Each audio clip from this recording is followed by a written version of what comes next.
And what does it mean to get Swamiji in our life? This is reason number 4 is getting Swamiji in our life means he is making all the decisions for us. He is not like there is at one level. Swamiji says, if you are a devotee, every time I do something for you, you have to ask me. Like I don't have permission to do everything for you. It's because he respects the individual decisions. So only if you allow Swamiji to do things for you, he will do it. You ask him. This is a matter of the individual asking for the cosmos to do something for him. But Sarvagnapita is one where you give him permission to do what is right for you without asking you. Right? That is such a beautiful space. And I want to share some experiences in this Sarvagnapita, right? During COVID, it so happened that this is an example of how he gives attention to each person. And each and every person, doesn't matter. Of course, he's at every moment working with the entire cosmos. But at every moment, there is a personal attention that he's giving and giving us advice. And during COVID, my dad actually, he had cancer. He was going through surgery. One thing he told us, even before COVID started, he said, Mukta, get your dad away from India. Right? It's going to be very bad in India. It's going to get worse. Just get your parents away from here, and from there, they will be safe here. And I didn't understand at the time why he was telling. I mean, this is a personal thing he is telling, right? And I was telling my parents, you should come away, you should come away. Then suddenly, one day we found out that my dad actually was diagnosed with cancer. And obviously, there is such a struggle on how the care happens in India versus how the care happens here. Obviously, Swamiji knew about it, and he's telling us. And during COVID, getting hospital care is so difficult. There is lockdown everywhere. You can't even go out in the car. You have to go to the hospital. It's such a huge problem. When you go to the hospital, there is so many protocols. Like some people go to the hospital, get COVID there in the hospital, right? Now, then I realized how much personal attention Swamiji pays to us and takes care of us. And I remember that when my dad was like going through chemotherapy and radiation, he was close to death. One day, like we all thought, okay, this is it. He's going to die. And I'm telling you, that day, Swamiji called and said, I want to talk to your mom. And he directly told my mom, I give you my assurance that I will save your husband, right? So it is that level of attention that Swamiji gives, personal attention he gives to each and every one of us. And this is what means by having Swamiji in your life. How many people have an avatar who takes care of your everyday life, day to day, and gives you advice on things that you have to do? It's such an amazing space to be in. That is what it means to get him. You give you and you get him. So we have Peter who's joined us. Welcome, Peter. So Peter, can you say a little bit about your experience becoming a Sarvagnapita Yajaman, and also how you chose to go from Yajaman to Karta? Give a little bit of, share a little bit of your experience. Okay, sure. Thank you, Sri Mukta. So, how I became the initial decision to become an SJP was not a straightforward, simple decision for me because I had a lot of incompletions and patterns around money and wealth. But fundamentally, it was I got signs from Cosmos that it's something I should do, and it's something if I really stretched myself, I could do, but it would require doing things I wasn't planning to do with my finances, you could say. And then I just got clear that I just want to be with Swamiji and I want to be with his mission, and that is like the real security that will that is the real security that is available really in this whole life. there's people with millions and billions of dollars, but they feel deeply insecure inside, right? And they feel, if my $60 billion goes to $59 billion, that's the end of me, right? There's a very famous billionaire, Ambani, that people probably know of, who went from $49 billion to $0 billion, right? While his brother stayed wealthy, right? And it just killed him inside, right? So even $50 billion is not a real security, right? So what is 200,000 or whatever types of figures we're talking about? That cannot be a real security. So I kind of got that click, and I said, okay, fine, let's do it. And then I did SJP, and then that really changed my worldview. It was like every time you step into what Swamiji makes available, suddenly your whole horizon changes. So then my feeling around wealth really shifted, and suddenly I started making more money, and I started getting. I work as an emergency physician. I started getting more jobs, and jobs that were paying, better, and I basically attended all Swamiji's programs that I could when he was physically there. So I was somehow able to make it all work, and then I got very clear. I would be from SJP to Karta wasn't something I was really thinking of, but then I got very clear guidance on a certain investment, and I was like when Lakshmi tells you to do something, you should just do it, right?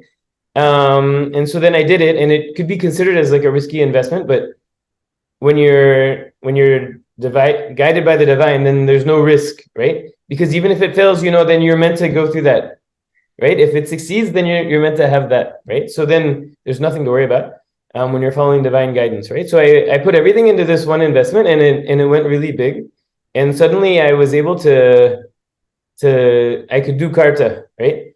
And then at the time I declared that I wanted to do Karta, but I wanted to do it later because I didn't want to. I'd never had like real wealth before, and I didn't feel like I wanted to part with it at that time. I was very cozy with it, you could say. And so I got a clear sign. Oh, this is the time to do it, and I was very reluctant. Although I wanted to do it, when it was when it felt nice to me to do it, you could say, right? And then instantly when I was pausing, I watched the investment go dun, dun, dun, dun, dun, dun, dun, dun, dun. And it got to the point where if I didn't do it, it may fall so much that I couldn't do it at all. And I knew, at a higher dimension, hey, this gift was given to you by Swamiji, and now you return it, and then the next bigger gift will come, right?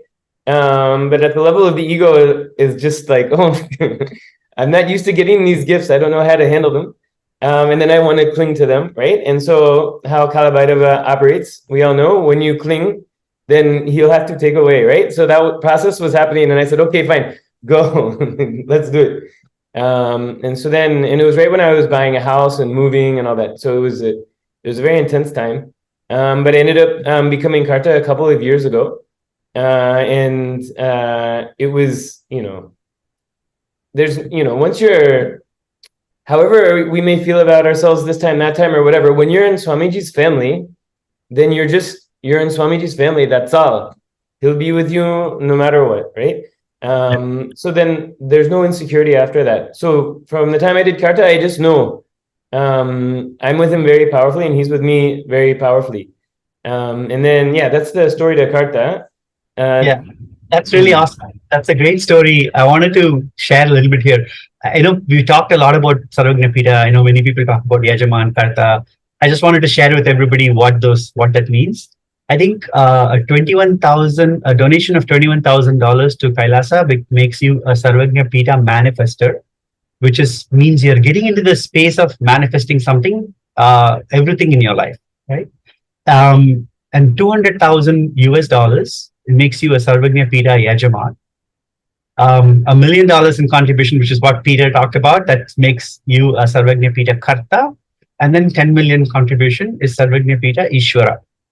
Right.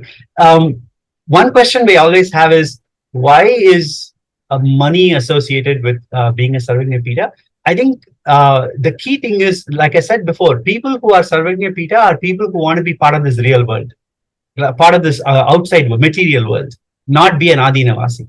And obviously, being part of this material world, manifesting wealth is part of the core part of how you exist in this world and how you live, right?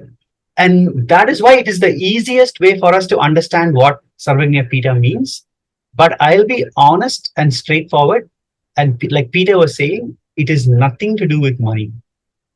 The space of being a Sarvagnapita has nothing to do with money, right? It is everything to do with giving up who you are to get more of what Swamiji is, which is what Peter was talking about. He was like, let me give up what he gave me and then I'll get more, right? It's giving up who you are to get more of Swamiji himself, more till you become Paramashiva himself. So I know a lot of questions are one of the questions. By the way, I want every one of you who's watching today, please put your questions on Zoom or YouTube or wherever you are, and we'll answer those questions. We already have received a few questions while this discussion was happening, so I'm going to ask the question. One question that is asked is, I don't have money. How do I become Sarvagnapita, member of Sarvagnapita? Actually, I want to invite Ma Govinda Priya here. She has a great story about that.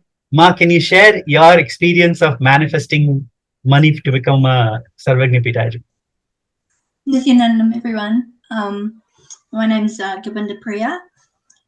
And yes, oh gosh, I don't know where to start. Like, if I start from where when I wanted to be SJP, I was actually in my bedroom and I was watching the Kalavada by Darshan, and I heard the words, "Make your declaration now." And so I did. I just declared I would be a SJP Yajaman. And I thought, I can do this. I'd love to be a part of the founding fathers. Like, I looked at my life and I just knew, just deep inside, when you have something deep inside you that you can't even explain, that you knew that that's what you wanted to do. And that's what I wanted to do. And so that's how I started that, to be SJP. But my journey, I didn't have the money. I did not have 200K USD, which is equivalent to about 300,000 Australian dollars where I am. And I had very little money in my account. I just had over $1,000. And I just started up a small business. And I thought, okay, do I wait until I get 200K? And I don't know when that 200K was going to come in. I just don't know. Or do I start giving now? Do I start now? So I just thought, let me start. Just let me start. So I started contributing to our Sangha in Melbourne. And I started with $100 a week, which actually was my financial limit at the time. Then I went to $200, then $500, then $1,000, then $2,000. And that was within a very, very short period. That was probably about a month. And it didn't stop there. I was starting to do Parapuja to Lavaram. I was starting to be able to contribute to the local Sangha. The possibilities just kept on coming. And I even got to contribute $50,000. That was for my taxes. So I just went jumping and I just contributed that. So when I did the $50,000, I got a Guruvak, and the Guruvak was to do the Rudram for 3 months. And by Guru Purnima, I will be SJP. And so that's what I did.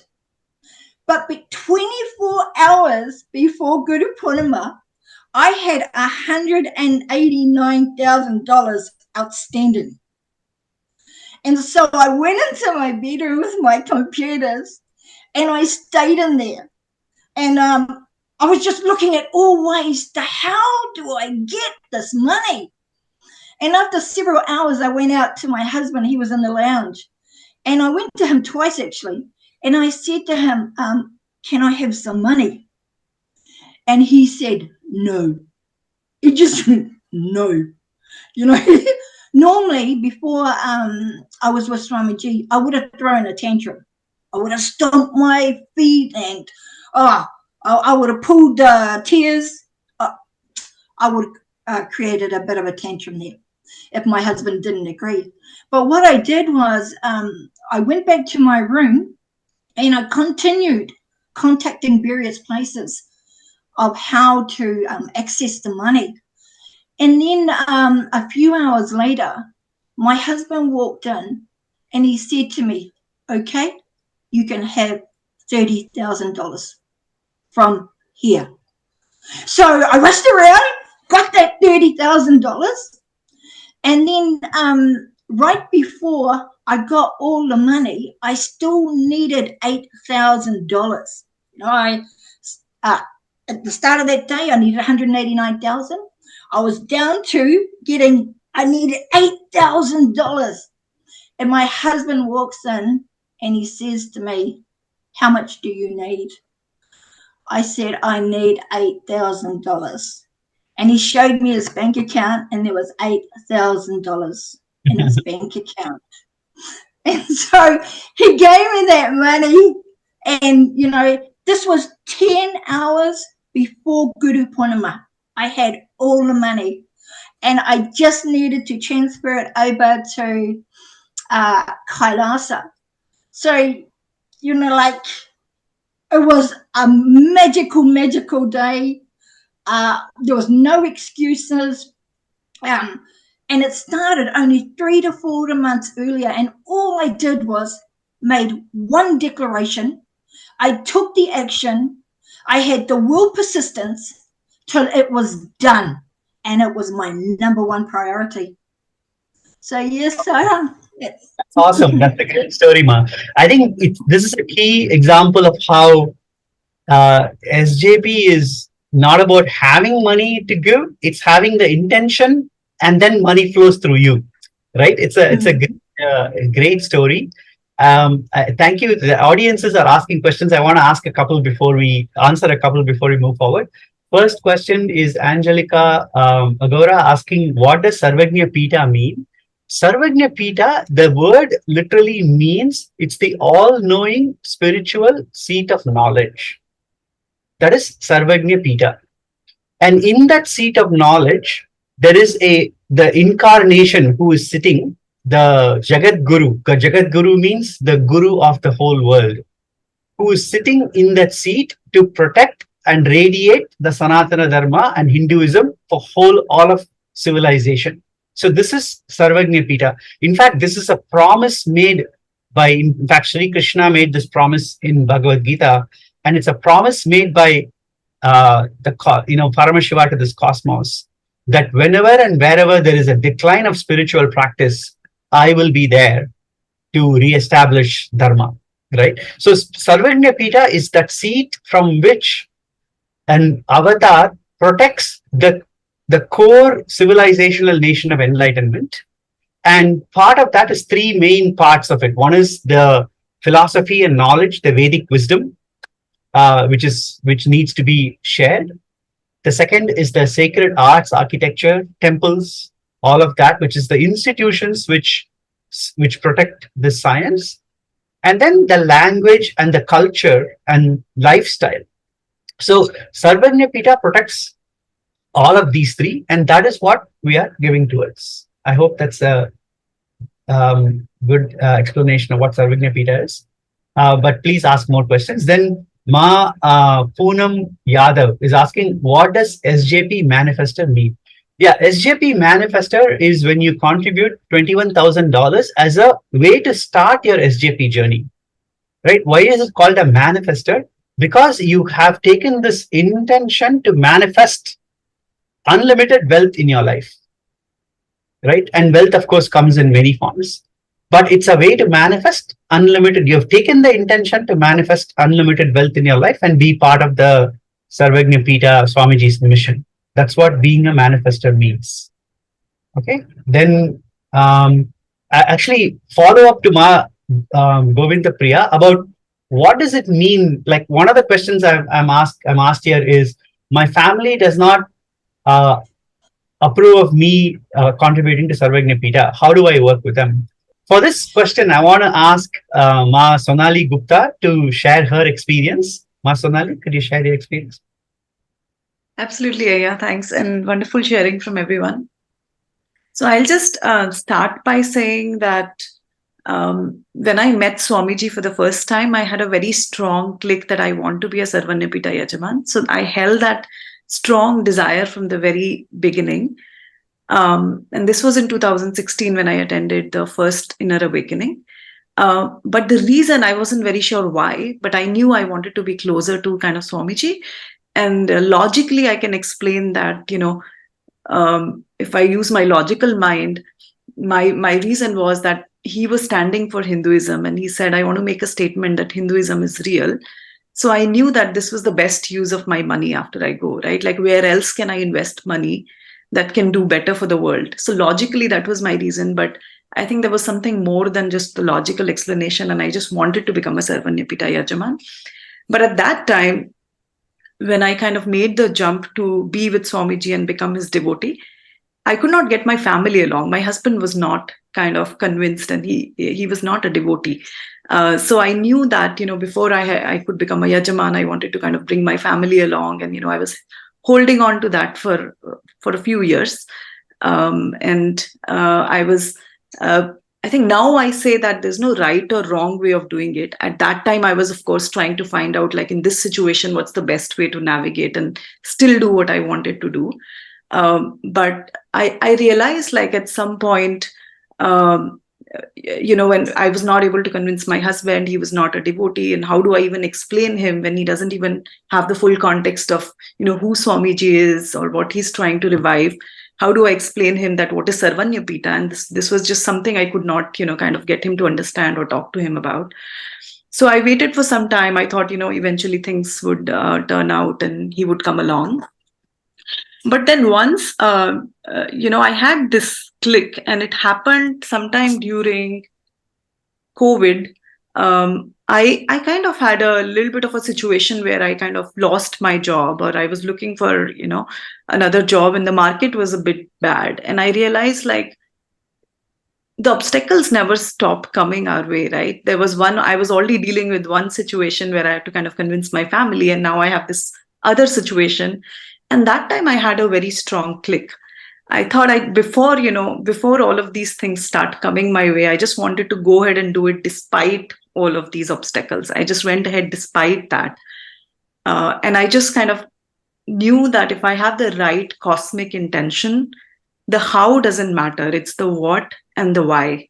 And that was very clear. I wanted to just do it. And before things become more difficult, I just wanted to take that step. So once I just made a declaration that I will become a Sarvagnapita Yajaman. And at that point, I think within a week, I kind of, I had barely done 5,000, which was the initial, used to be the initial, like, minimum amount you kind of get to get your journey started. And I went from 5,000 to the 200,000 in a week. And I just made that step. And in the back of my mind, I knew, like, if I am taking that step to move one step closer to Swamiji, when life is throwing that obstacle, Swamiji will take care. So he will take care of all of that. And things did, and I kind of know that there's, like, things did work out. And, of course, like, Swamiji has said in a couple of satsangs that either you let life teach you, or, you let Guru teach you.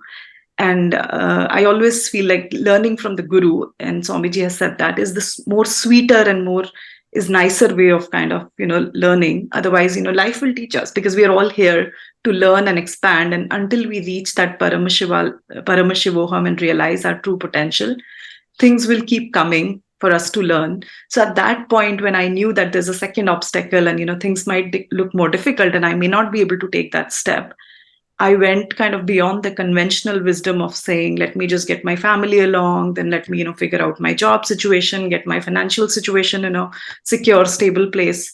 I went against that conventional wisdom and did it anyways.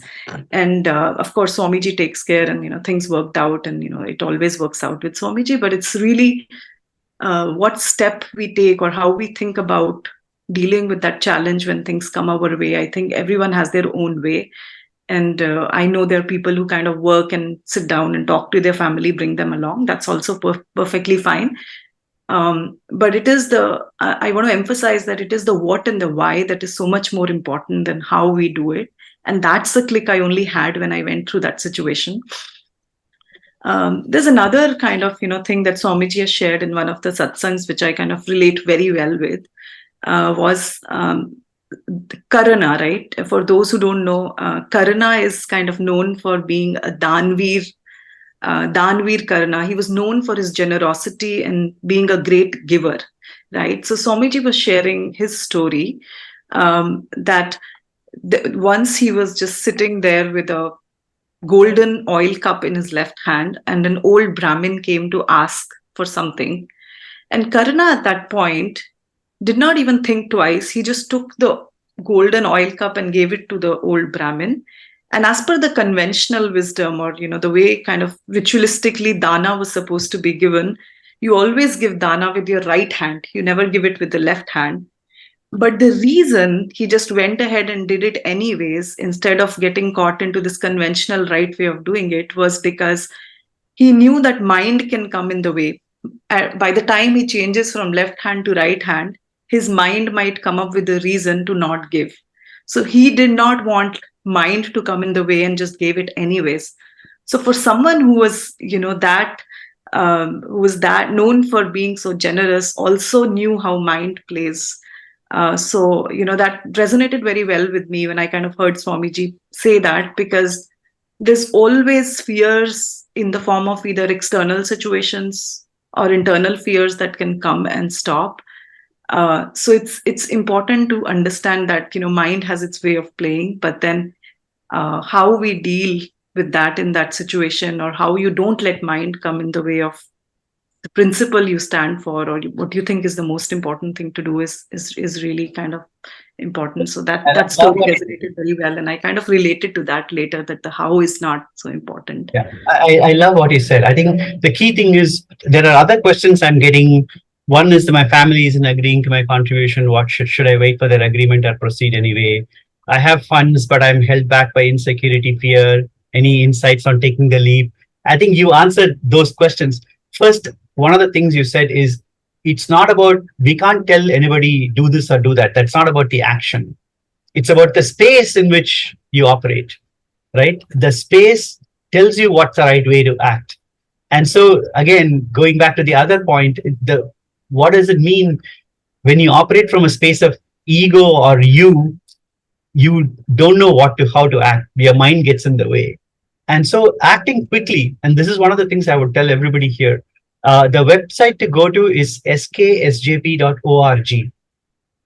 That's Sri KAILASA Sarvagnapita .org, sksjp.org. You will get more information, and there also you can click on a link there to become part of a Sarvagnapita. Please do so. The key thing is do it immediately. Don't wait. If you let your mind come in the way, it is going to give you 1,000 reasons. Money is just one reason. Family is just another reason. So people who don't have money, call that as a reason. People who have money say, oh, my family is objecting. That's another reason. People who have the money, have the families, okay, may think, oh, maybe is this the right time? I need to take care of this and that and all that. So your ego is finally the problem. And that is why Swamiji, the idea is you drop your ego, you drop yourself, and what you get back is infinitely bigger, right? So acting immediately is very, very important. So there's another question that I have is, somebody's asking, I have funds saved for future purposes, retirement, children's education.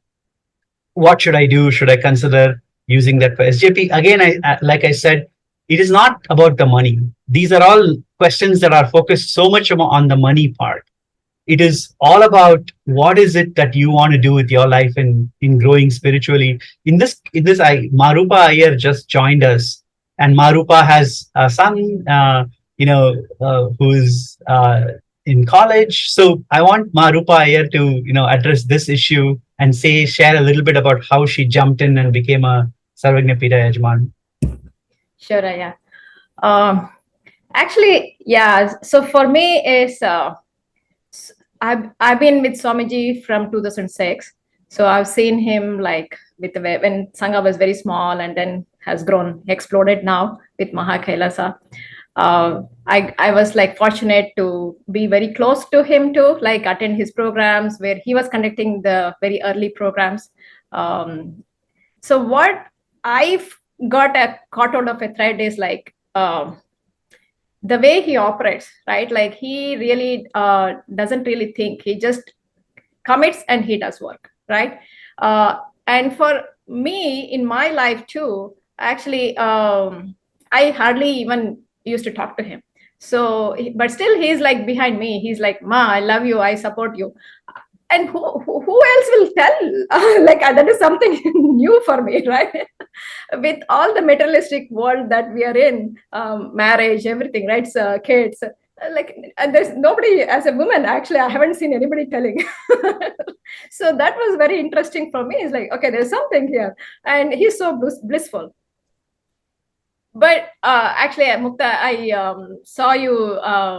I was hearing what you're saying, right? Like when we give something, he will give it like multiple folds. It was one incident that happened. It's very early.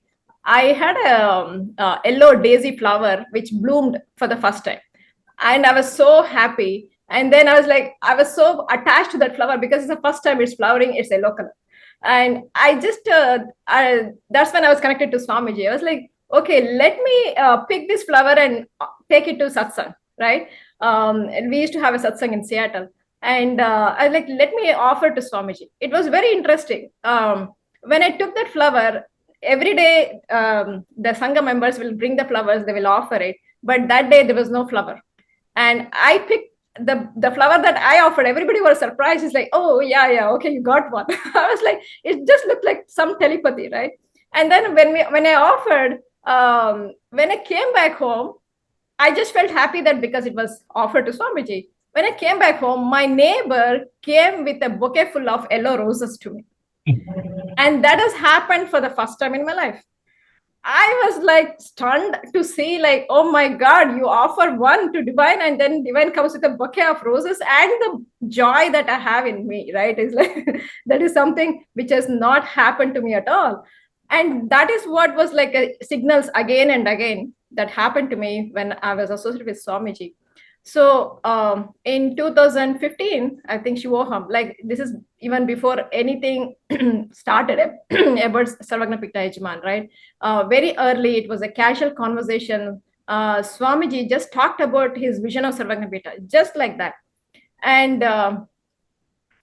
few of us, we don't even know, but this thread of like holding on to what he does, like the trust in him, right, is like basically we know that he doesn't ask anything for himself, right? It is for the planet, it is for the entire universe. It's the oneness that he holds us in. I was like, I'm a Krishna devotee. Before meeting Swamiji, Krishna only connected me to Swamiji because I was praying to Krishna, show me a guru. And the first darshan that Swamiji came in was in Krishna's costume, and he danced like Krishna, and that's how I got connected. Right? And when Swamiji talked about Sarvagnapita, this unknown voice inside me, which is Krishna's voice, right? It came in and it said like, don't stop, just say yes, right? Just say yes, take the mic and say yes. And that's all I did, right? There's nothing much to think. And after that, mind comes in, it's like, hey, you said yes, that there's family. But I was like, one thing, even now, I learned in the entire journey is not to think. I don't think anymore, like stop thinking. Because Swamiji runs your life. Even in office work, like I don't think. That has improved my potential, right? And same with money. It's like it just has become like one more utility, right? Like where you can manifest. The more we think, it's just the logic that comes in and spoils the whole thing. And I would say the gist of it is like stop thinking. And coming back to my son, as he's in high school, he's 15 years, he's in high school, he's getting ready to preparing for his college in US. It's a beautiful journey, right? Like when I saw you saying as well, right? When we really commit to Swamiji's mission, it's purely that, right? Something that we can offer, right? What is that we can offer? We can't offer anything. So something only for our own satisfaction. I think it's more for our own, like something for us to verbalize, saying that, hey, we're offering to him. So when I signed up to be SGPY and contributed, I could see the shift happening in my son. Like he's a teenager. He in the morning, without doing Shiva Puja, Nitya Puja, Guru Puja, Shiva Puja, he doesn't even eat anything. He doesn't even, like, he will go to school starving if he has to. So that is how much he's so ritualistic and also very respectful. He follows the Sanatana Dharma. He respects elders. He is like, I have to learn from him. For me, it's like literally Swamiji is living in the house, because when I do some non-integrated work, he will say like, okay, you are non-integrated here. So he's like reminds me of like Swamiji being in the house talking all the time, and he's doing fantastic, because even if he has any questions and solutions, like questions, he goes to Facebook and he will ask Swamiji, or even the darshan, he will ask Swamiji, like, okay, this is what I want to do, I plan to do this, and you tell me. He said, this is what he wrote to Swamiji, he's like, your word is ultimate for me. So whatever you say, I will take that route. And Swamiji is like so nicely, even as a kid, like, right, like he's like, let me meditate and come back to you. He's not just like, I'm going to give you an answer, right? Like he is like, say, taking each one of us a conscious, it's a growth for each one of us. So he said, let me meditate and come back to you and give you the solution. And he did that after 20, like I was stunned with the whole thing, right? I saw him interacting with Swamiji during Paramashivam, and Swamiji was answering his question. It is so beautiful, right? I mean, this is the personal relationship that we have with Swamiji. At each and every one of us and our family, SJP is a way for us to form that personal relationship. It's one of my 10 reasons to become SJP. So it's a great time to make that point. You don't have to worry about the earlier question. Oh, I have these commitments, I have retirement, I have children. You don't have to worry about all of those things, because Swamiji can take better care of them than you can. And that's what he's doing. So yeah, really beautiful sharing, Ma. Thank you so much. I have another question from Fabio Chen Lim Yem. When you start from €0, almost unemployed, how can you have the space to demonstrate, please? This is a great question. I think wanting to be a Sarvagnapita, wanting to be part of Swamiji's mission, what it does is it changes your relationship with wealth, changes your perception of wealth. Today, we have a very linear perception of wealth. That is, oh, I earn $5 an hour. If I want to get 21,000 divided by 5, that is so many hours. Then I have rent, then I have this. That's just such a linear, fear-based relationship with. So I want you to invite people here to talk about how their relationship with wealth has changed. Maybe I'll start with Peter, and then I'll also invite others. Just raise your hand and I'll call on you. Peter, do you want to start? Yeah, next, Mashaya. Can you just talk a little bit about how your relationship with wealth has changed? Yeah, sure. So actually, when I first did a program with Swamiji, I literally didn't have any money for my first program, and I had to put it on a credit card. And I went to India. This was July 2014, right? And as I said, then I started working more and more afterwards, and money just came more. And I was doing all programs with Swamiji. And the main thing I would say now is I'm not looking. It's like as Mukta was saying, at first it was saying, what are the circumstances where I can get this hourly wage and how that will translate and all that, which is great and important. But then at a certain point you get to, how does the divine want money to come to me, right? So it's not to come to me so I can hold on to it. It's to come to me so I can support the expansion of consciousness. So However, our view is of what is our apparatus to get money to us, is from the ego perspective, and often for many people from a fear perspective or not feeling deserving perspective, right? But when the money is no longer for you, but the money is for our cosmic intelligence, right? Then it just reconfigures the whole thing. So, like we talked about SJP and Karta and Ishvara, right? The bigger the amount that you want to give towards Swamiji's mission, naturally you'll be taken care of as well, right? So people are saying, how can I give money when I don't know if I can pay the rent, right? How can I even think of this when I am living paycheck to paycheck? Well, when you decide, I want money to give to Swamiji, I want money to give to the expansion of consciousness, then the superconscious intelligence will then guide you to things that will take care of you, and then have access that you can give over. It won't feel like that necessarily at the time. You kind of have to take the reach and give it, but then the excess will come to you. So the bigger you want to give towards cosmic intelligence, your whole concept of making money will change, and whole different arenas will open up, and whole different possibilities will open up. So I would just say, like Mukta was saying, if I work this much per hour, is a very linear, logical way. The divine intelligence, I mean, they can literally materialize diamonds. They can bring gems from higher dimensions, right? There's in between working for $10 an hour and diamonds materializing. There are many, many other paths for wealth to come. So it's really for someone who doesn't have a clear sense, with no euros in their bank account or whatever. It's just making a declaration. I want wealth to give to the mission, and I don't know how to do it, right? Like for me, I didn't know how to become a karta, right? Then the divine intelligence comes. Then you say, I want to become Ishwar, then the divine intelligence comes. So it's just surrendering your logical approach to money and saying, this doesn't make sense, but I believe I'm with Swamiji, and Swamiji will make it happen and make it unfold. So I'll just surrender and watch him do his magic, right? And give over my consciousness for him to remake my consciousness with its limited beliefs.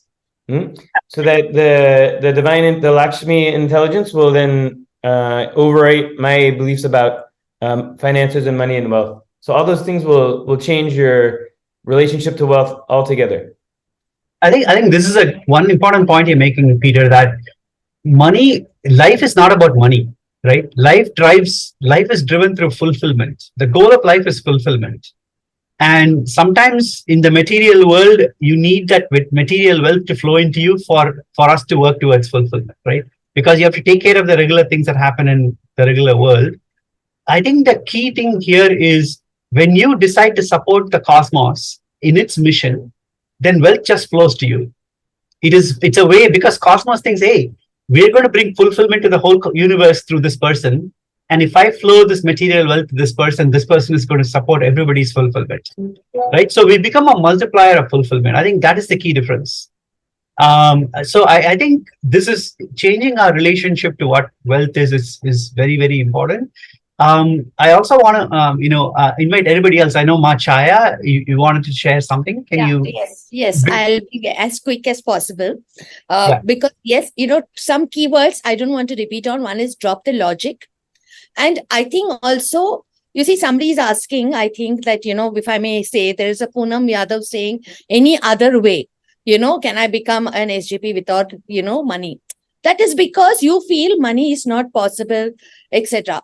Our biggest problem is that before becoming SJP, we hold on to money. We think that money is the enabler, which it is not. Money is like, if you have not watched Ma Nitya Govinda Priya, who said, I started with $100 a week. You please watch the replay of this video and watch how she manifested. But one is declaration for sure.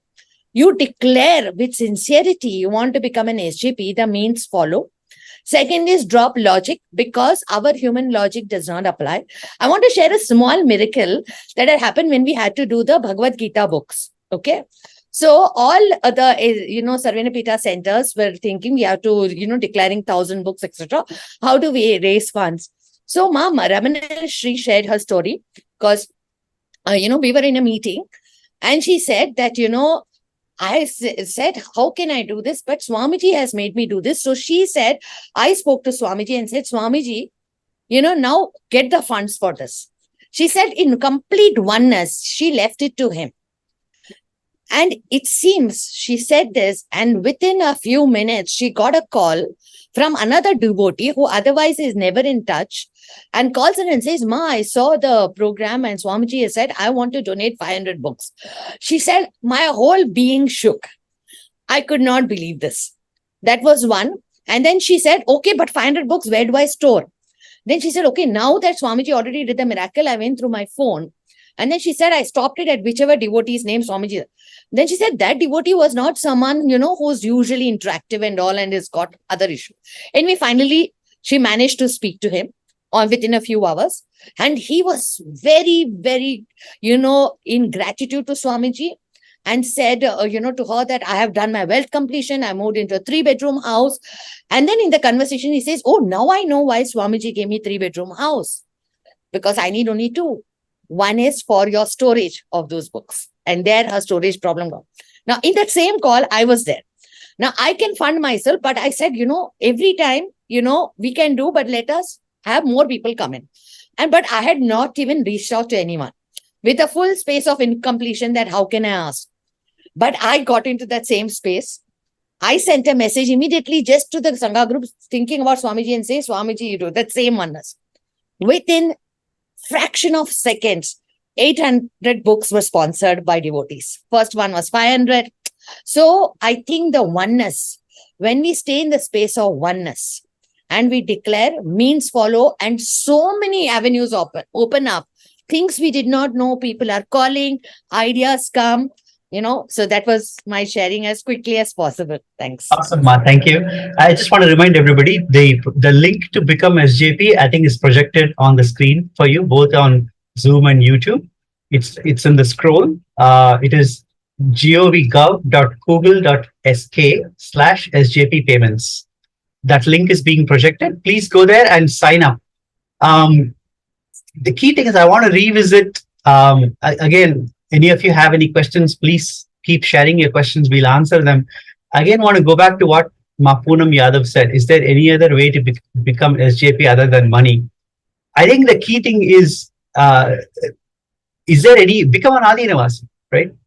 Dedicate your talent and life to Swamiji. That's a definite way for you to become part of Kailasa. It is just that when we are living in the material world, we want to straddle both worlds, right?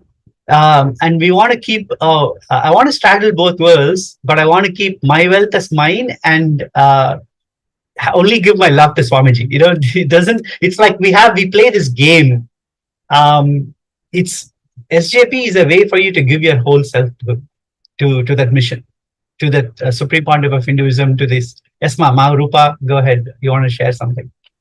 I want to share that if you want to become rich in the material world, you better give money, right? It's like I'm saying, what you give is what you get back, right?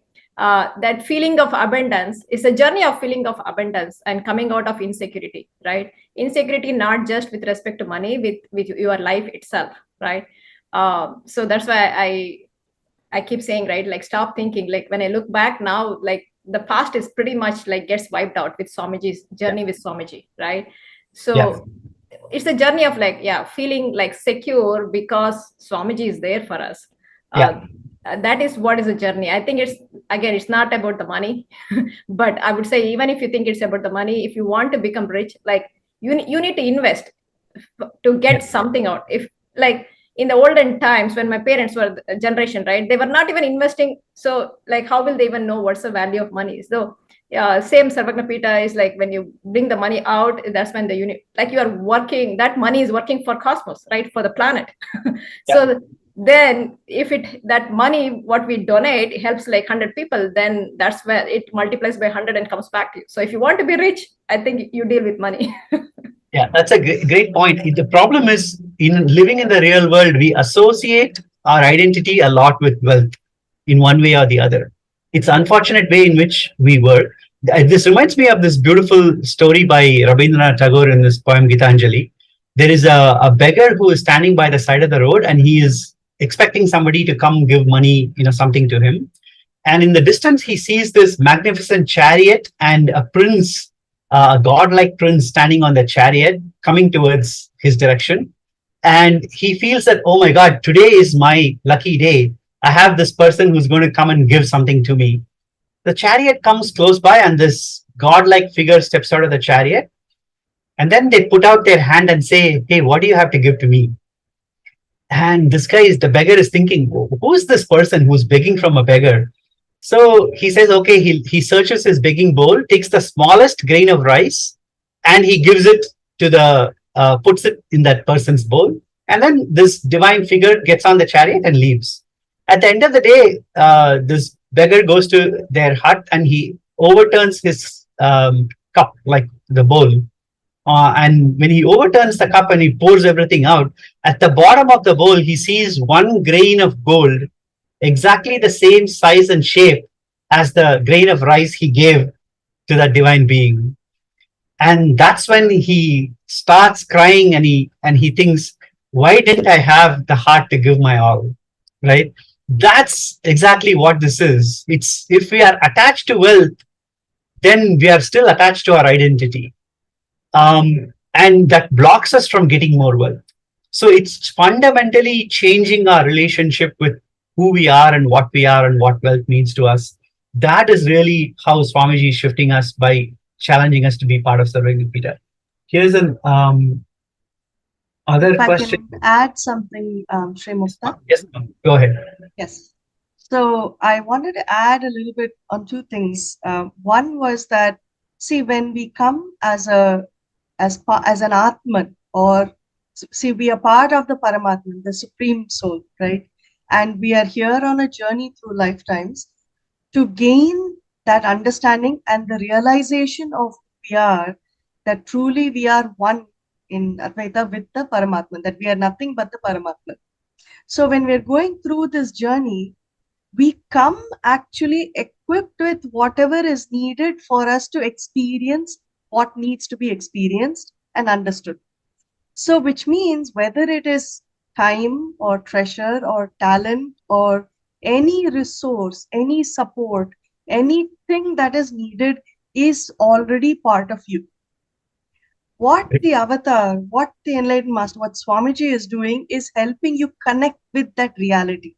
Yeah. You are looking inward and understanding that that space already exists. You are abundant. You are fulfilled. You are an empowered being, right? So this is something that is being shown to you. Your realizations are coming.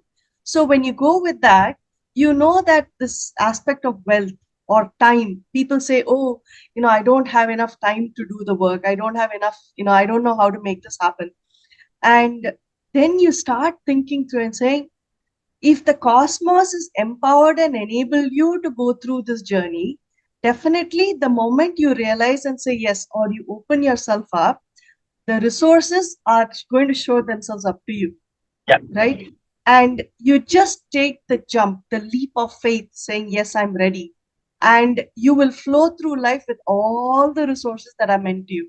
And if the cosmos or the divine knows that there is the resource that needs to flow through you, the money or the talent has to reach the world, has to get used for a purpose, what is needed for the purpose will manifest for you. There is no other reality of this cosmos, of this universe. And that's a fundamental thing. The other thing that always comes to me is the bond between Krishna and Arjuna. That has been a very central component to how I have connected to Swamiji, and the way he is my mentor, he is my guide.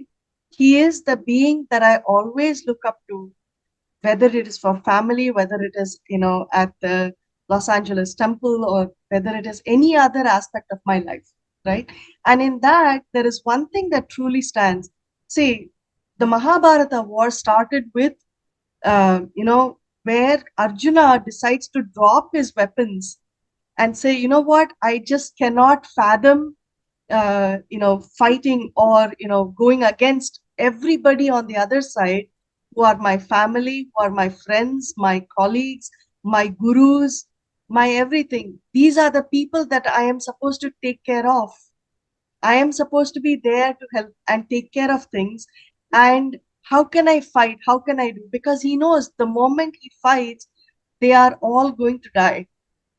And, he drops his weapons. That's when Krishna comes to the rescue and he says, do you think that I am only taking care of your reality or your dharma? Am I truly only there for you? Don't you realize that if I am taking care of you, I am already taking care of their journey, what they need to manifest, what they need to understand.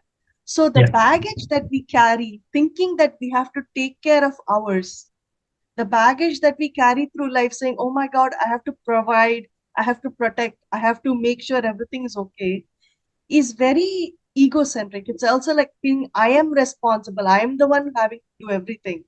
But if you step back for a moment and you sit and watch, you understand that you are a mere player in this entire journey. The cosmos is already decided, the universe is flowing, whether you are there or you are not there. But it is how you place yourself and utilize every resource that is being made available to you and which will automatically come to you.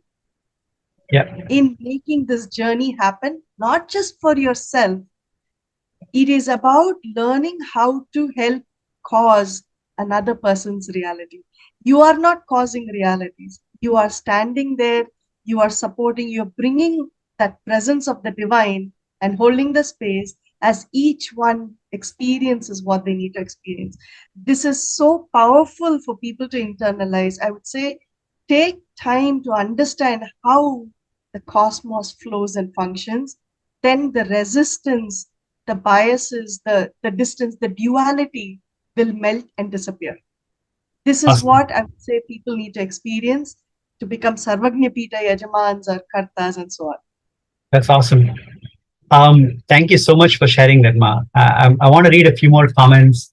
Raju Srivastav says, you people have such a great clarity and oneness with Swamiji. It really helps. I'm so glad that our conversation is helping. There is another question. Martha Watson says, is this correct? Pita is 21K, SJP 200K. Let me repeat again. Sarvagnapita Manifester is 21K. And that is like you start, if you pay and join Paramashivam program, that's how one of the ways you can start. Then the next is SJP Yajaman, that is 200K USD. And then SJP Karta is 1 million and Ishvara is 10 million. Then there are two related questions. I want to answer them together. Ma Nithyananda Pradayini Ananda says, is this the right space that motivates you to participate intensely, that willingly persistence, and that you do with joy and responsibility? So this question is about what is the right space that helps you participate. There is another question which is related. My question, Ma Shraddha Rupa is asking my question, how to be in the space of manifesting SJP. Wanted to answer these two questions together. See, Swamiji said, if you don't even take responsibility for yourself, you are an animal, right? If you start taking responsibility for yourself, that's when you start becoming human. And only when you start taking responsibility for others, you start becoming divine. So the idea, how do you get into the space of SJP? Start thinking about not just you, but going beyond you to the world. How do you take on more responsibility? Because if you take only responsibility for yourself, the amount of money or wealth that flows to you is only for that. Because you think, oh, if I take care of this, I'll be fulfilled. So it's proportional to the level of responsibility you take. And of course, Swamiji has taken responsibility for the entire cosmos. And that's why everything flows to him, right? So the first inner space is, I want to take responsibility for something more than me. That's when you open up, as long as you hold on to you as yourself, you are shutting out the source from you. When you step outside, away from yourself and say, I am not me anymore, I want to take more responsibility. So the next level is take responsibility for the family. That is one level. But go beyond that. Go to the SJP center near you, temple near the embassy near you. Immerse yourself in volunteering and participating, and have the commitment to become a Yajaman. And if you can, start with being a manifester. Whatever you can start, even if you can start like Govinda Priya said, $100. You could start with that. That is your commitment.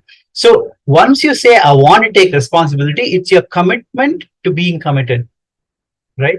That is the most important thing, because you can have the desire, but if you don't have the commitment, then the desire will not manifest. So that I would say is the first step. Is there anyone else who want to add about anything, any first step that you took that made you move forward? Anybody wants to add? Rupa, go ahead. I would say my first step is saying yes, right? Like that aligns your space, saying yes to this.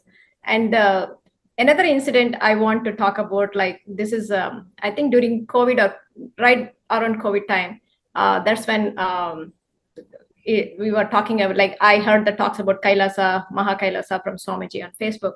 So I wanted to do the second contribution, right? That intensity came up, like intense desire came up, and I said again, saying yes, right? I want to do it.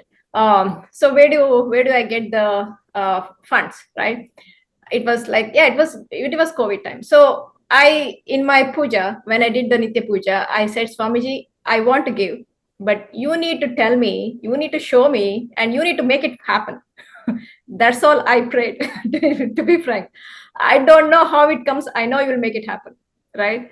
Everything else is unknown to me. So this is my declaration. And then I finished the puja, and then I get a WhatsApp message from my friend Krishna. Remember, I said my Ishtadevata is Krishna.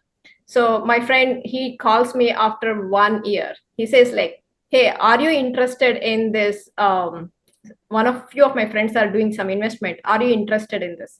Which I never have done this in before, because I was thinking more like, okay, go to job, work, and contribute, right? And any assets or properties you have, sell it. And I was like, okay, now, as I think I saw Peter saying that it's a message from Swamiji, right? The mind says like, don't trust, don't put your money into somewhere else where it's like they might come and take it away. But I just pray to Swamiji, and then I get this message, and I know this friend of mine, and I was like, okay, now let me trust Cosmos, right? It is my prayer, and Cosmos is answering. It's immediately after puja, and then I invested, right? That's when I got introduced to that investor, and his name is actually Gopalakrishna, and he says like, his mission. I was like, why do you want to help all of us? He was like, I want to, my mission is to not just for me to be rich, I want the community around to be rich. That makes me happy, right? So I was like, this looks like a statement from Swamiji's devotee. It's just, he's not, but like I'm saying, like there are a lot of true people who want to really help community out there, right? So, and then he made it happen for me. The second SJP is like, it happened through that investor. And then I was able to contribute to Swamiji. It's like, it's a series of events. I pray, and then I get this message, and then I get this like investor, right?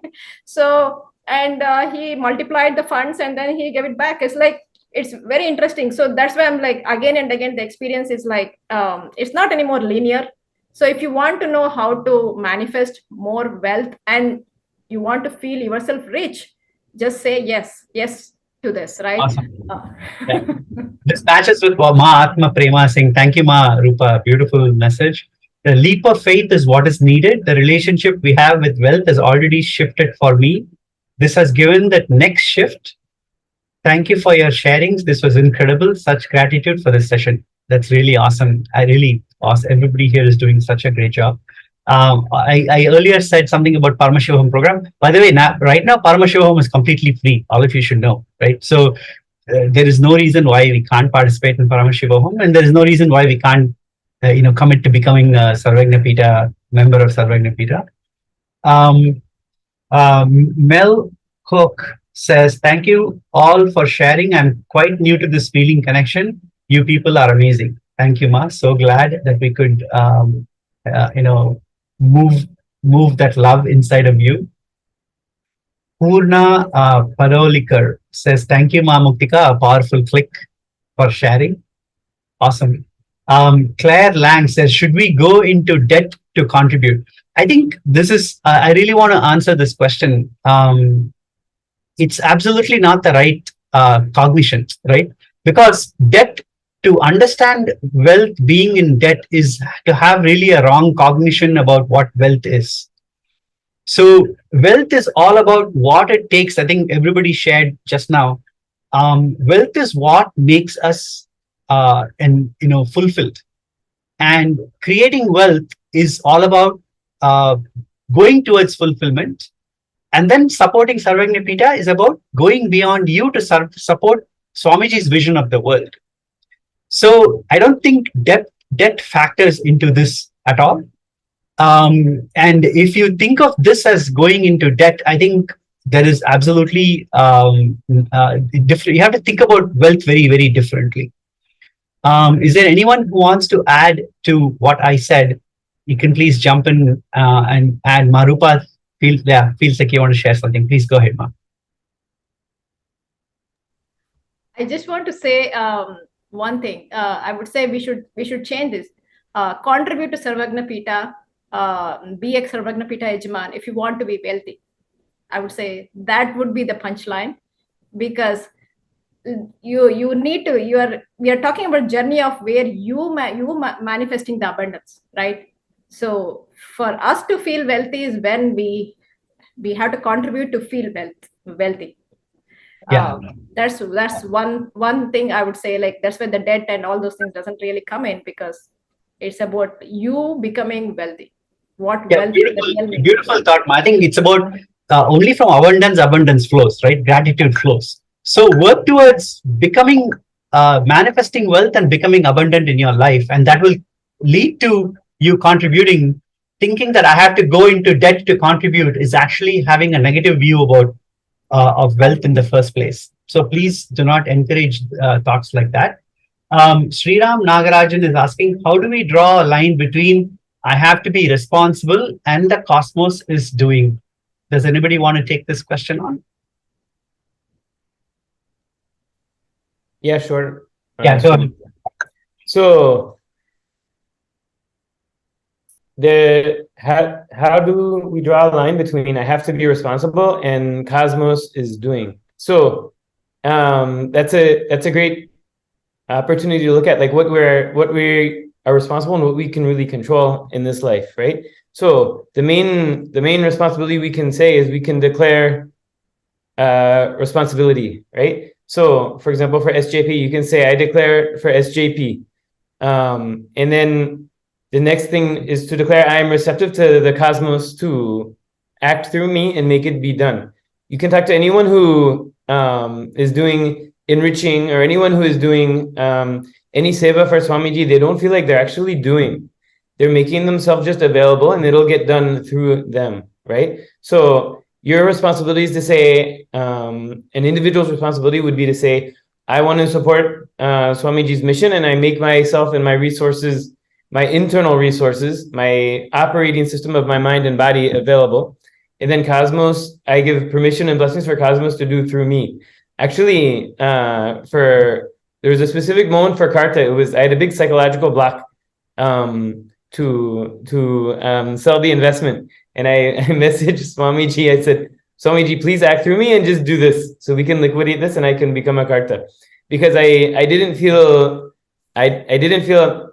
it went, my individual mindset was in resistance, right? But I knew that it was the right thing to do. And so I just said, I'm giving over my will to you, right? And in many ways, people have talked about why be SJP versus Adinavasi, right? And it's like we're giving over our will to the cosmic will, right? And so what we may do as an individual is small, what we may do as a vessel for the cosmos is much larger. So our main responsibility is really just about surrender, right? Surrendering your will to the divine will. And then you'll see in this process of manifesting and donating to SJP, it's really just surrender is the main thing, right? Tyaga, sacrifice, right? Yeah. And surrendering your intention and your will. And then the whole acts will just happen. You'll almost be just watching it like a movie playing out.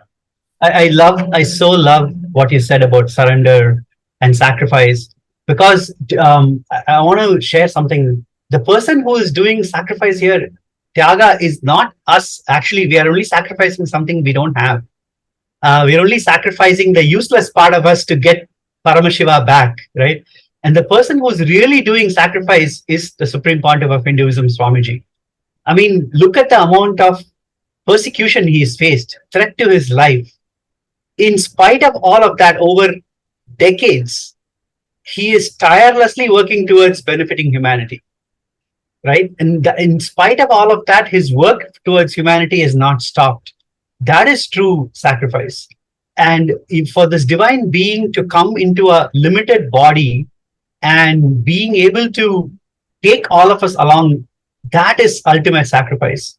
I think what we are giving is not the useless part of us. I want to say this, sometimes being next to Swamiji, you get so many beautiful clicks directly from him.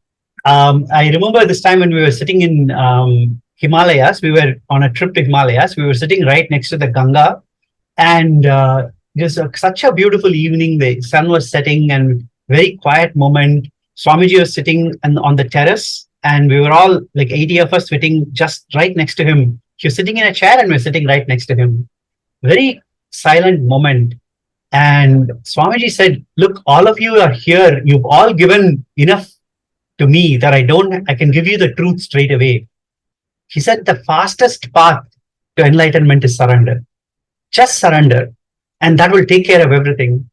And then somebody asked there, Swamiji, but if you surrender, won't people take advantage of us? And with the most kindest voice, Swamiji told her, Ma, you have nothing worth taking advantage of. And that is the real truth. We all have nothing worth. We think we have this money. We think we have this stuff. All of this is like waves in the ocean playing, saying that a sand is my property, right? It is, everything belongs to the cosmos. Nothing really belongs to us. And this idea of surrender goes beyond this idea of possession. And wealth is true wealth without possession. And we really only understand that when we go be with Swamiji. Mahamuktika, you want to share something?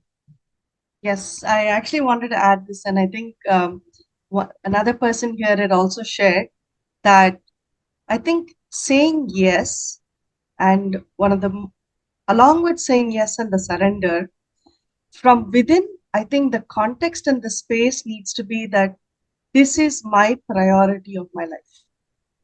I think if we say that enough number of times, our entire being will align itself to this purpose. It has to become something that you are so conscious, you're so awareness-filled that you're saying, I have to make this happen. There is no other thing out there. That is that space that people need to experience to make it. In fact, I would say that when Sri Mukta and myself, started the journey, and there was a point where I didn't even know that we had become Sarvagnapetam Yajamans, and I was like, what? But then there was what I felt, and I truly have to say this is there was no resistance. There was no feeling of, oh my God, what would happen? It is just a matter of saying, oh, okay. So it's how your heart connects to that purpose, how your heart understands that this is absolutely needed, and not just for you, but for the world. It is how the world and how each and every being is going to benefit. And I very clearly remember saying, when we came to LA, and at that time there was a Swamiji had shared that there was this prophecy, or what was shared with him is in Los Angeles, for example, one of the biggest Sarvagnapetams that Swamiji has established is this space is meant to be a powerful pilgrimage center. It is meant to be the space where millions and millions who have been born before him, who have been born along with him and after him, are going to come to experience their enlightenment and liberation. You have to understand that this entire cosmos is meant to experience enlightenment and liberation. And Swamiji is here for each and every one of us. We have taken birth. We have come to this planet. We have come to experience our journey for that sole purpose. When the purpose is critical and vital for how you function and how you understand that the Sarvajnapeetam that Swamiji is establishing all over the world and KAILASA is meant for this, for each and every being, then this cannot be anything other than your main purpose of your life.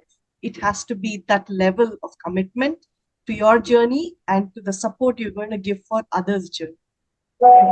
Yeah, great, Ma. Thank you so much.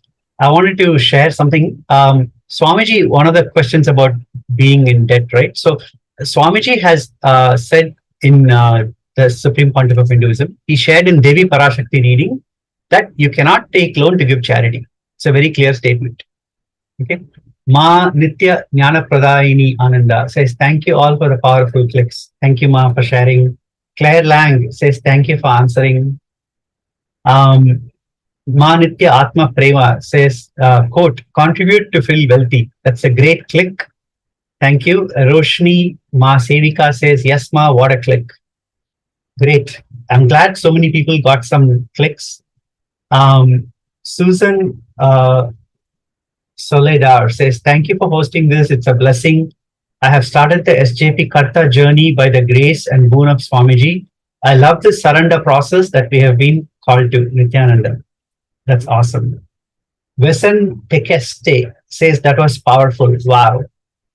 Awesome. So thank you. This is a great session. A couple of things I want to say. We're going through why we have to become SJP. Reason number 9 for being an SJP is being an SJP is being like a king or a queen, right? In olden days, the Raja Guru, the enlightened master, used to be the one ruling the nation, like the Supreme Pontiff of Hinduism. He is the one showing the light for the nation, for the entire cosmos. And the king or the queen used to be the sponsor. They used to support what the Raja Guru is doing, the Guru, Jagat Guru is doing. So right now we have this avatar incarnation in our midst who is showing the world, who's leading the world. Each and every one of us who supports this mission, you are the king and the queen supporting that mission. So feel proud that you are the king or the queen supporting the mission of this Jagat Guru, of this avatar, which is such an important goal for all of us. Watashi is saying, can I ask for a blessing from Swamiji? Absolutely. Viewers can ask for a blessing to become SJP during live darshan in Paramashivam 3 program. Anybody who comes there and asks a question, Swamiji himself will give an answer. And the next session is starting on August 30th.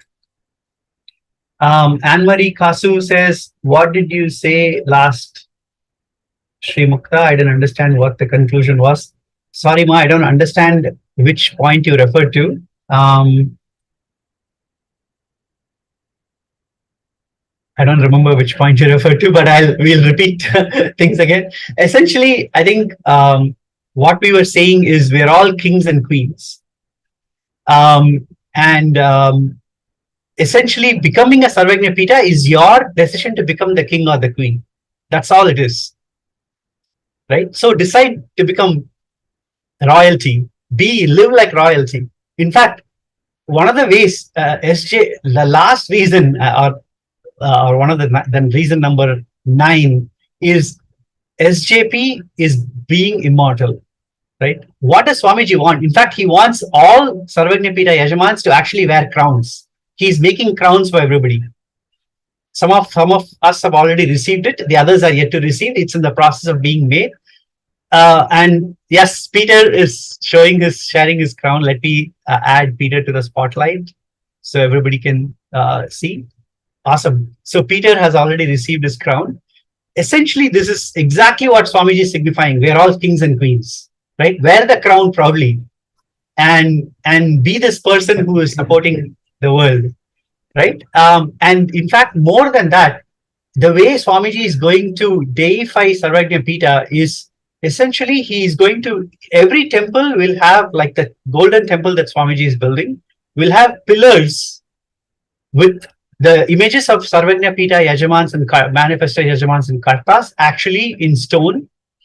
And each of them will be deified by Swamiji so that they'll stay on forever, right? So SJP is a way for you to become immortal, to be very honest. And part of becoming SJP is also, thank you, Peter, that's so lovely. I think I want all of us to feel like this, feel royal, and feel that we are the kings and queens and Swamiji is showering everything on us. And if you want this feeling, just immediately commit to becoming an SJP right now. That's awesome.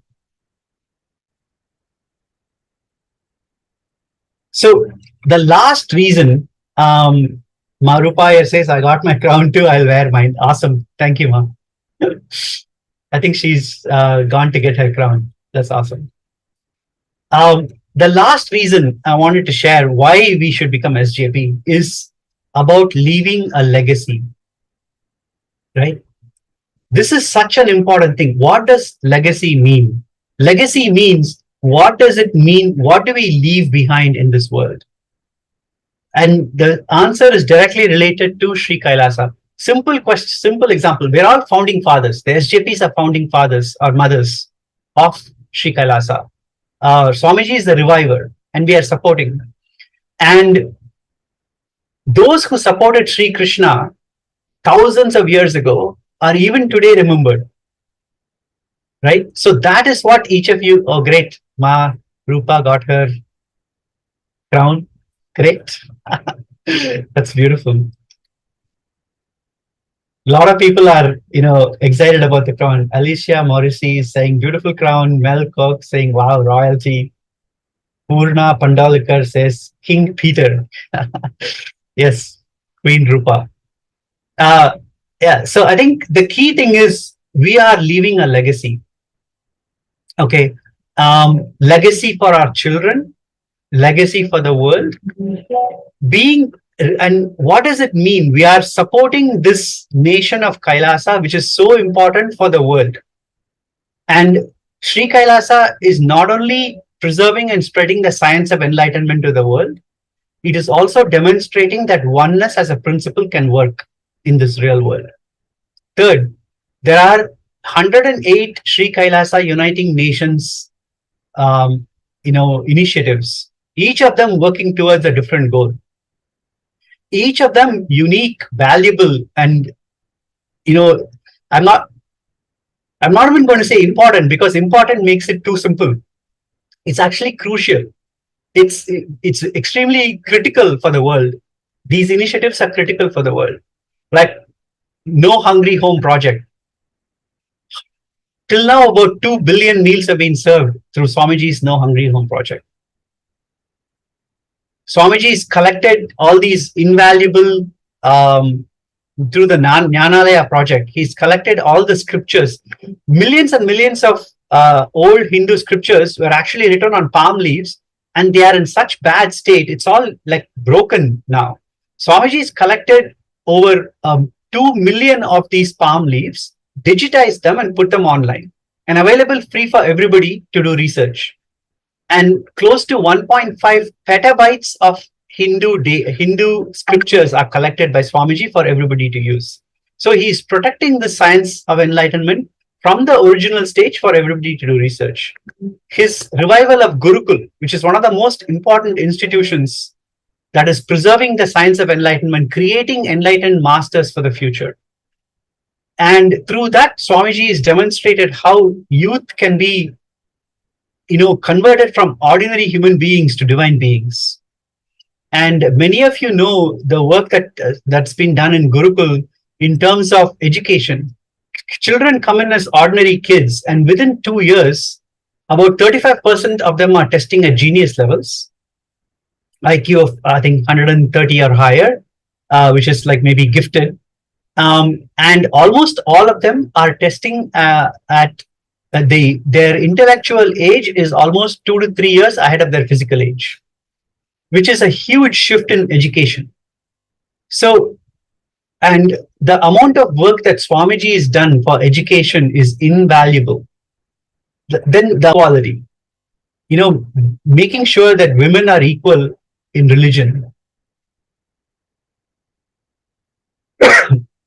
So the work that Swamiji has done for gender equality, allowing women to be priests, allowing women to be monks, reviving that old lineages, the old practices where women are revered, divine consciousness is revered, creating programs which are microfinancing programs for women to make them independent, vocational training programs for women, establishing women-only universities which are funded by women, run by women, for women. This is one of the main reasons why Swamiji has been persecuted over 2 decades, because he's fought tirelessly for the equality of women in religion. So all that work, the important work that Swamiji is doing via meditation of over 4 billion minutes via Minutes for Meditation program, bringing bringing world peace, different religions together for world peace. The amount of work that he has done, and for that he's received so many awards, rewards, recognitions all over the world. Sri Kailasa as a nation has diplomatic relationships with over 34 different cities, states, countries all around the world. Because countries and cities are recognizing the contribution that Sri Kailasa is making to the world.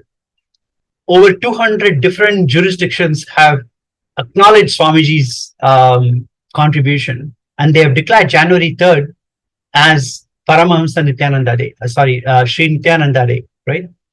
And declaring that it's important for the world. So I think what Swamiji has done for the world and what Sri Kailasa is doing for the world is just enormous. And becoming SJP is becoming a part of that, contributing to the world. See, right now, Sri Kailasa has sovereign land.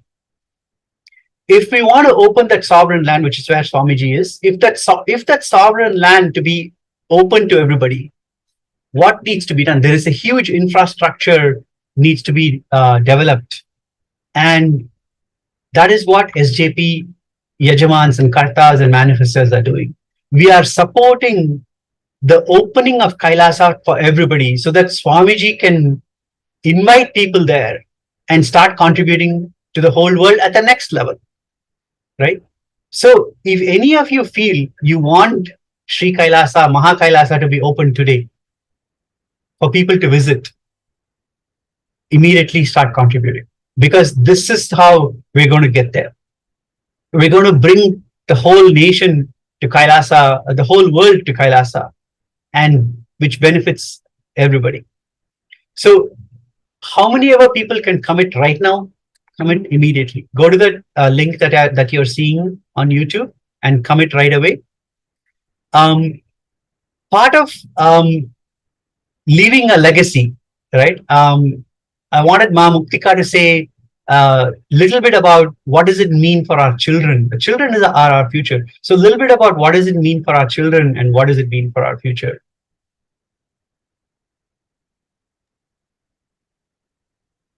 Yes.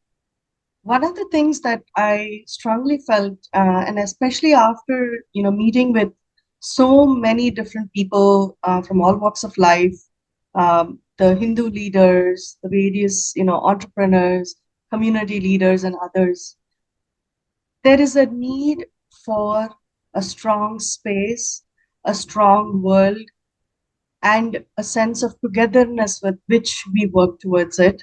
That needs to happen, which means leaving a legacy for not just our children, the next generation, but for generations to come.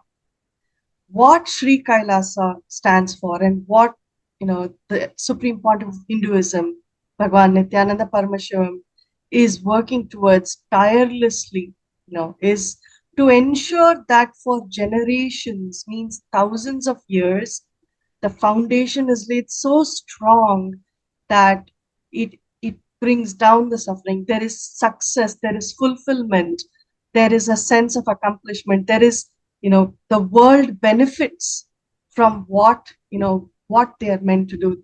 The world benefits from each and every action. So Sanatana Hindu Dharma has so much to offer. It is the most ancient tradition and religion. There is so much of wealth of knowledge, what can be applied by us, by our future generations, to benefit and have a very, very, very fulfilled life.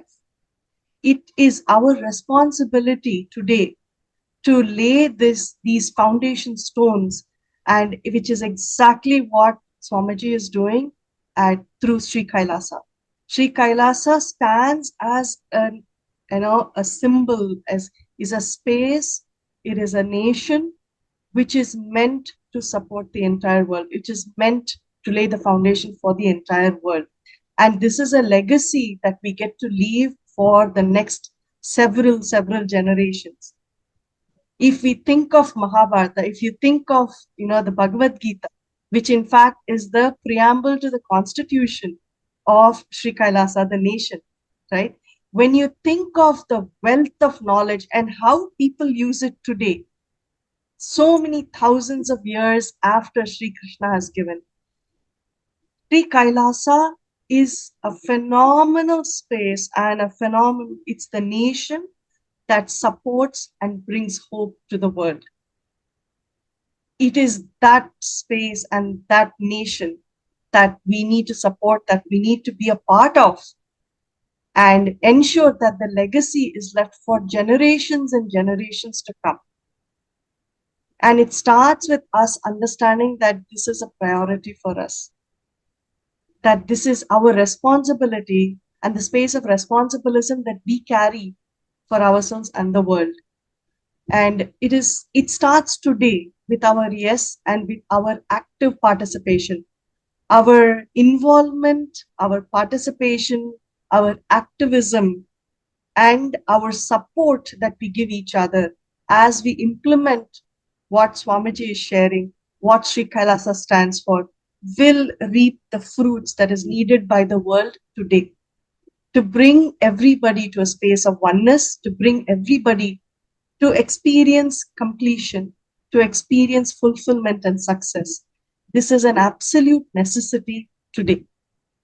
And it is our space of gratitude and our space of devotion that brings us to taking Swamiji's vision, making it our mission, and seeing how the world benefits by, Mahakailasa being open to the entire world. And I invite everybody to jump in today with the sense of, yes, I get it. Yes, I want to be a part of it. Yes, I want to experience this manifestation. And I want to be one of the first people landing and setting foot on Mahakailasa as part of the entire devotees, entire world. In fact, just last week, I was speaking to somebody, one of the community leaders around here. He came up to me in one of the events. He took the book that I had about what Kailasa is all about. He came and took it from me and he said, I want to go to Kailasa, not that Kailasa, but this Kailasa. And let me know and I will be there. See, that is the space that people are looking for. They are curious. People want to know. It is about us reaching out. It is about setting the space, being involved and making it happen. And it is so exciting. It is so fulfilling when you hear somebody else also come up and share with you saying, I want to truly know what Kailasa is. What can it do for me? And what can it do for the world? Because remember, it starts with hope. And Kailasa brings hope to the world. And people are recognizing this, people know it, and people are ready for it. I'll encourage all of you to come and be a part of this and say how we can make this happen together. It's simply beautiful. That's what I wanted to share, Srimukta. Awesome, man. Thank you. I believe some people are facing a problem filling out the form. Very often I heard that the problem can happen when you don't fill the date, month, and year properly. It's like date in two numbers, DD, Y, MM, YY. Did I say it right? Yes. So date in two digits, month in 2 digits, and year in 4 digits. I think that's how you fill out. That's the proper format. Also, I believe we are going to, let me see if I can share. Yeah, there you go. Here is a screen share on how to fill out the form. So you can fill out the form. You can say, what is your current status? Are you giving only an intention? Are you a manifester? Are you an Yajaman? You can click that. Then what is the amount you want to take towards the next SJP? Then the date should be in this format. 27, that is the date. Month in like 3 letters. And then the year in 4 letters, 4 digits. Sorry, I don't know why it's this restrictive, but that's how it is. And if you don't enter it properly, it may give you enter a valid date. And the rest are easy. When do you expect to complete your SJP? That is a way for you to place your intention to the cosmos to say how quickly you want to become SJP. And then how do you envision to complete your SJP? That's just a way for you to kind of think about how you're going to do it and talk about what are the obstacles you have to overcome them. One of the ways in which is when you place an intention, you want to become an SJP, that intention itself makes it like you leave it at Swamiji's feet and say, I have this intention, Swamiji, I have this obstacle. I leave it at your feet and now please take care of it.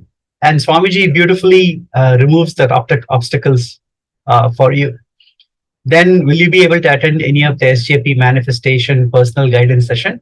Actually, there are sessions. Think of this as if you're an SJP manifester, you get personal guidance on how to grow, right? How to grow spiritually. Part of which is how to grow your wealth. And the causing team, Sri Amrita and others actually conduct these sessions regularly. And also you can say which time suits for you. We can accommodate people from all over the world. Okay. So yeah, great. Please fill out this form right away and just jump in. It's a great opportunity for you to get your mind out of the way and jump into this whole process, supporting the Supreme Pontiff of Hinduism in taking the world, elevating the consciousness of the world, right? Ushering in the era of super consciousness into the world. Evolving humanity to the next level. That is essentially what Swamiji is doing. Okay, great. So,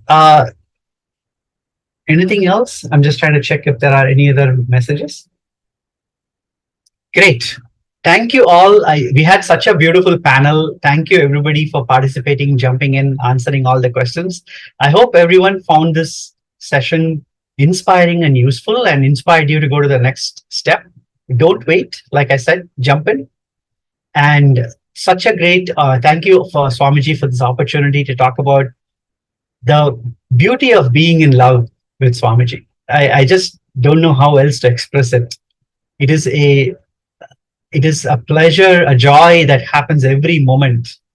Everything I see around me reminds me of Swamiji and being in love with him and living a life with Swamiji. And everything we do in return is just a flow of gratitude from our side. Let's express that gratitude on a daily basis. Let's jump in and be part of his mission. Okay, let's end with a Purna Mantra. I just wanted to add, Srimukta, that as a family, we have immensely benefited just by his blessings, and with so much of joy and so much of powerful cognitions that even our children have been, experiencing, the level of fulfillment and completion. In fact, my son is able to go and share and help others in college and others with completion, with being the support that others need in this material world. Help yourself, help your children, help your community become powerful. And the way to do it is to come on board, to say yes, and be a part of Sri Kailasa. Become a Sarvagnapita Yajaman and a Karta. Understand how you are setting the wheels, how you're flowing with life, how you're flowing with Swamiji, and just saying yes and seeing how he shows you the world beyond you. It's an experience that goes beyond words. It is an experience that you need to experience. And it is time for you to start sharing your story of transformation, fulfillment, that happiness, abundance, and prosperity with the rest of the world. You have heard from all of us. It is time for the world to hear from you how the Supreme Pontiff of Hinduism, how Sri Kailasa has made you who you are and how you are ready to help others. So I invite everybody, and I thank all the panel members along with Chimutta for such an amazing, amazing sharing. Let's take this forward. Thank you. Awesome.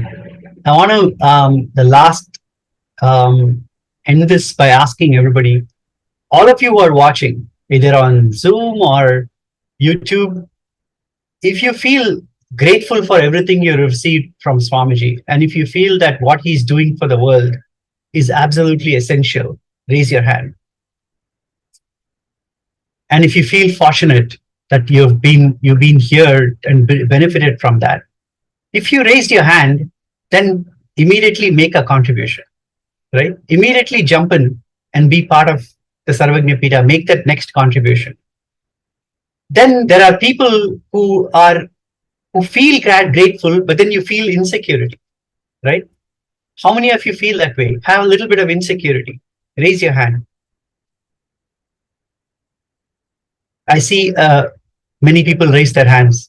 Now, all of you who raised your hands, drop that insecurity at Swamiji's feet and immediately make a commitment. Just drop it at his feet. Because insecurity is just your mind's way of playing with you, with your spiritual growth. So, and anybody else, any other obstacles you face, decide to drop that obstacle at Swamiji's feet and then take the leap. And write your name down in the chat saying, I have insecurity, I have obstacles, but still I have decided to take the leap. Share this with everybody. Let the world know that you have taken the leap and you are now standing up for Kailasa to make this world evolve into the next level. Okay, please make that decision and enter your name in your chat and share it with everybody. Great. Let's end with a Purna Mantra. It's such a great opportunity to talk to all of you. Thank you. Let's end with a Purna Mantra. Om Purnamada Purnamidam Purnat Purnamudachyate Purnasya Purnamadaya Purnamevavasishyate. Om Shanti Shanti Shanti. Hari Om Tat Sat. Sarvam Bhagavat Shri Nithyananda Paramashiva Padukarpanamastu. Om Nithyanandam. Thank you all. Nithyanandam.